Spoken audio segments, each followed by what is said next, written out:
खबर की करते हैं। लगता है ऐसा कि विपक्षी दलों ने हिंदू धर्म पर अटैक कर अपना 2024 का एजेंडा सेट कर लिया है। इंडिया गठबंधन के सहयोगी दल डीएमके के मंत्री और तमिलनाडु के मुख्यमंत्री एमके स्टालिन के बेटे उदयनिधि स्टालिन सनातन धर्म पर अटैक करते हुए सुनाई दिए।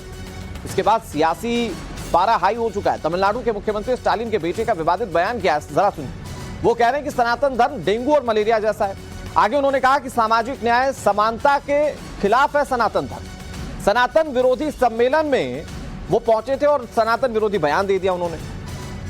फिलहाल इस आपत्तिजनक बयान के बाद बीजेपी उन पर निशाना साध रही है। मुख्यमंत्री एमके स्टालिन के बेटे हैं और इसीलिए सवाल बहुत गंभीर है कि आखिर सनातन धर्म से दिक्कत क्या और क्या इसी तरह के एजेंडे के साथ 2024 का चुनाव सेट करना चाहती है डीएमके।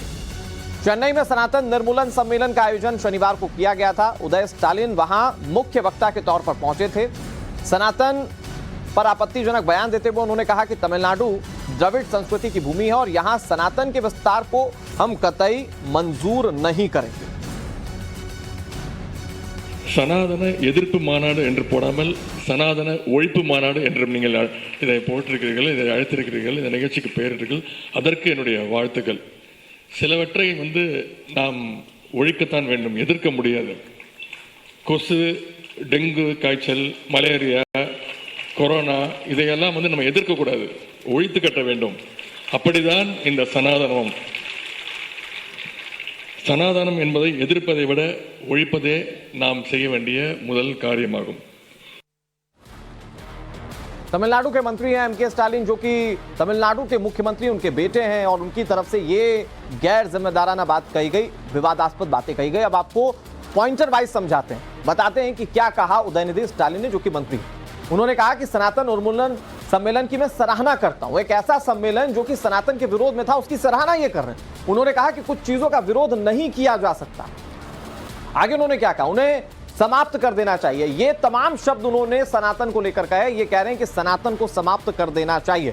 आगे उन्होंने कहा कि जिस तरह हम मलेरिया, डेंगू या फिर कोरोना का विरोध करते हैं, सनातन की तुलना ये इन बीमारियों से कर रहे हैं। उन्होंने कहा कि जैसे हम उसको मिटा नहीं सकते, विरोध नहीं कर सकते, उसे मिटाना ही है, वैसे ही हमें सनातन को भी मिटा देना चाहिए। यानी कि मलेरिया और इन लोगों का सिर्फ हम इन बीमारियों का हमसे विरोध नहीं कर सकते, उसे मिटाना होगा। वैसे इन्होंने कहा कि सनातन को भी मिटा देना चाहिए।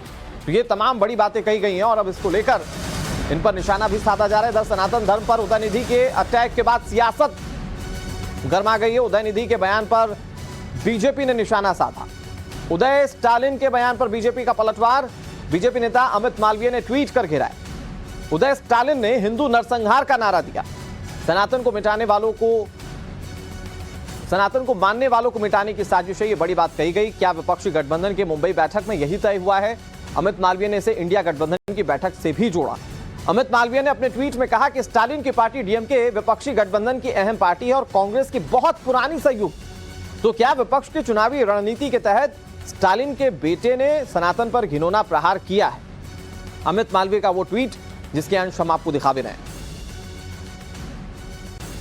सनातन विरोधी कार्यक्रम में शामिल हुए थे उदयनिधि स्टालिन और उसके दौरान जब वो मुख्य वक्ता थे तो उन्होंने तमाम बड़ी बातें कही। अब बीजेपी के प्रवक्ता शहजाद पूनावाला ने उदयनिधि के विवादित बयान पर निशाना साधते हुए कांग्रेस पर निशाना साधा। पूनावाला ने कहा कि राहुल की मोहब्बत की दुकान में ऐसे लोग भी शामिल हैं। सुनिए।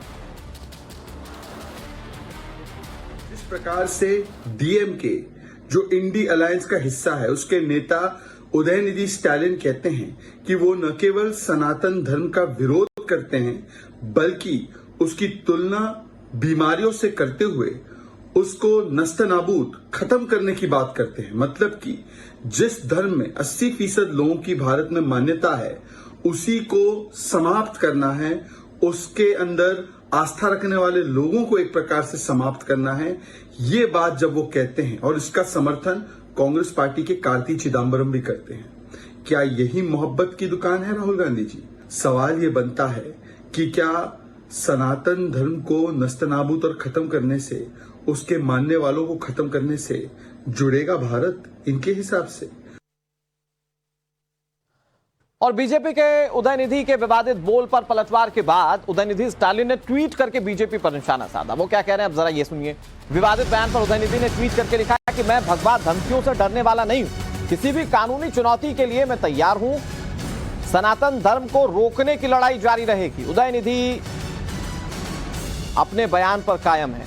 उदयनिधि स्टालिन, जो कि एमके स्टालिन के बेटे हैं, उनकी ओर से जो बातें कही गई थी सनातन धर्म के विरोध में, वो उस पर कायम है। बीजेपी पूरी तरह से हमलावर है। बीजेपी कह रही है कि ये सनातन को खत्म करने की साजिश है। 2024 के चुनाव के एजेंडे से भी जोड़ दिया तो इंडिया गठबंधन की बैठक को लेकर भी निशाना साधा बीजेपी ने। दूसरी तरफ उदयनिधि ये कह रहे हैं कि मैं डरने वाला नहीं हूं और सनातन विरोध में मेरा झंडा इसी तरीके से बुलंद रहेगा। उदयनिधि के बयान से कांग्रेस ने किनारा कर लिया। बड़ी खबर आपको बता दें, महाराष्ट्र कांग्रेस के अध्यक्ष नाना पटोले का बयान सामने आया। उन्होंने कहा कि किसी धर्म को ठेस पहुंचाना कांग्रेस का मकसद नहीं है। कोई कुछ भी बोले उसमें कांग्रेस की भूमिका नहीं। अब सवाल यह है कि क्या कांग्रेस अपना स्टैंड इसी तरीके से अलग रखेगी उदयनिधि स्टालिन से, और क्या गठबंधन पर इसका कोई असर पड़ेगा या नहीं पड़ेगा, क्योंकि डीएमके की बहुत पुरानी साथी है कांग्रेस। जरा सुनिए नाना पटोले क्या कह रहे हैं।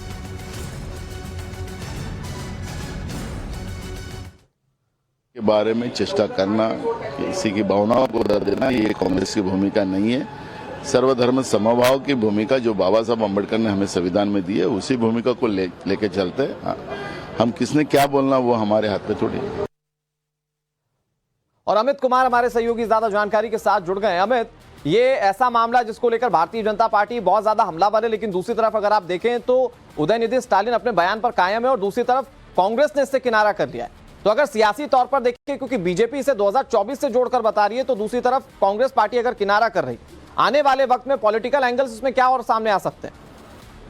देखिए, मुझे लगता है कि ये मानसिकता दिखा रही है, और जिस तरह से सनातन धर्म के बारे में बयान है, और निश्चित तौर पर क्योंकि कांग्रेस इस अलग होना ही था, क्योंकि जो बयान है उसको समर्थन कोई नहीं कर सकता है। आप राजनीतिक फायदे के लिए बयानबाजी करेंगे, किसी धर्म को आप स्वीकार करते हैं, ये हो सकता है, लेकिन किसी का विरोध इस तरह से करना, मुझे लगता है कि हर कोई एक राजनीतिक तौर पर भी, एक पॉलिटिकल पार्टी के तौर पर भी शायद यही बात जो है कई बार बीजेपी या दूसरी पार्टी जो कहती आई है कि सिर्फ आप किसी खास वर्ग विशेष को खुश करने के लिए इस तरह का हिंदू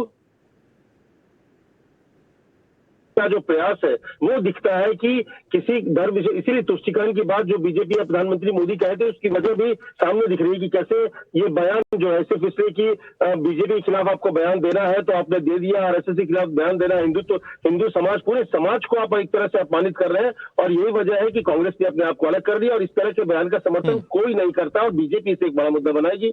कल भी अमित मालवीय ने ट्वीट करके कहा था, और इसके अलावा पार्टी के तमाम लोग ये कह रहे हैं कि जिस तरह से हिंदू धर्म, हिंदू समाज को अपमानित करने की कोशिश है, ये दिखाता है कि जो तमिलनाडु या फिर जो उद्यान है उनकी मानसिकता क्या है, हिंदू धर्म को लेकर उनकी सोच क्या है। ठीक है अमित, आने वाले वक्त में अभी और क्या देखने को मिलेगा इस पूरे मामले में, ये सबसे ज्यादा दिलचस्प रहने वाला है, क्योंकि एक ऐसा मामला आपने बिल्कुल ठीक कहा कि इसका कहीं से कोई समर्थन नहीं कर सकता।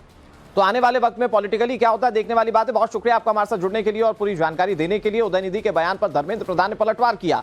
उन्होंने कहा कि इस तरह के बयानों से कुछ होने वाला नहीं है, तमिलनाडु में कुछ लोगों की असलियत सामने आ गई है। ये धर्मेंद्र प्रधान कह रहे हैं। बीजेपी पूरी तरह से हमलावर है उदयनिधि स्टालिन पर, और ना सिर्फ उदयनिधि स्टालिन बल्कि कांग्रेस के गठबंधन पर भी सवाल उठाए जा रहे हैं। धर्मेंद्र प्रधान कह रहे हैं ऐसे बयानों से कुछ नहीं होने वाला। उन्होंने कहा कि बस लोगों की असलियत सामने आ गई है कि किसकी सोच क्या है। देखिए, राजनीति तमिलनाडु में कुछ लोगों की असलियत पता चलने लगा है। वहाँ की समाज उस विषय को जानने लगा है। कुछ समय तक कुछ लोगों को भ्रमित करके रखा जा सकता है, लंबे समय तक भ्रमित नहीं किया जा सकता है। तमिलनाडु की, भारत की विभिन्न प्रांतों में जो आस्था की केंद्र है, अभी पिछले दिनों में हमने काशी तमिल संगमम आयोजन किया। तमिलनाडु में हर एक गांव में विश्वनाथ जी की, काशी की स्मृति है। तो कहाँ सनातन तो नित्य निरंतर है। ये राजनीतिक सियासी बयानों से ये कुछ नहीं होता है। ये उनकी कुंठा है, ये उनकी हेजिटेशन है, ये कोई काम पे आएगा नहीं। ये इन लोगों को निंदा करनी चाहिए।